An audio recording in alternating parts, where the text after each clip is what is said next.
So if you're like me and chronically online, or a Metroid fan, then you know that the embargo on gameplay footage / early reviews of Metroid Prime 4 has been lifted, meaning a handful of journalists who have played sections of Prime 4 can now share their findings with the general public. With that comes the slew of reviewers criticizing the opening sections of the game for one character in particular, a dude named Miles McKenzie, who appears to be the tutorial character full of MCU-style quips, which every big studio knows gamers, especially Metroid fans, love. Of course, that is entirely false, and I'm being hyperbolic, but I've watched the Arlo video. I've watched a few other videos about this, and I just have one immediate thought. Maybe we're overreacting a bit?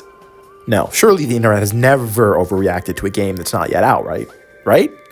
In all seriousness, though, I've got to huff a bit of hopium here. This is Metroid we're talking about, the Prime series of all things, the series that is full of passion and love.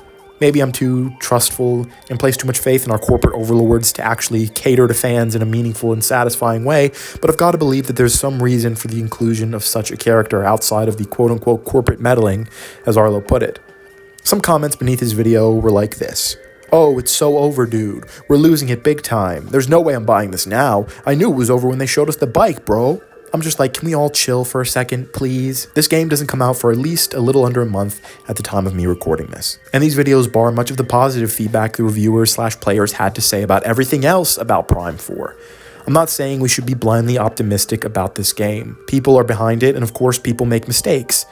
But I just believe that after so many years, Nintendo and Retro have created an experience that Metroid fans, especially fans of the Prime series, will overall enjoy. Don't get me wrong, I hate tutorial characters as much as everyone, and I abhor Marvel humor as well. It's disgusting, and what it's done to modern cinema should be studied because it's ruined a lot of films for me.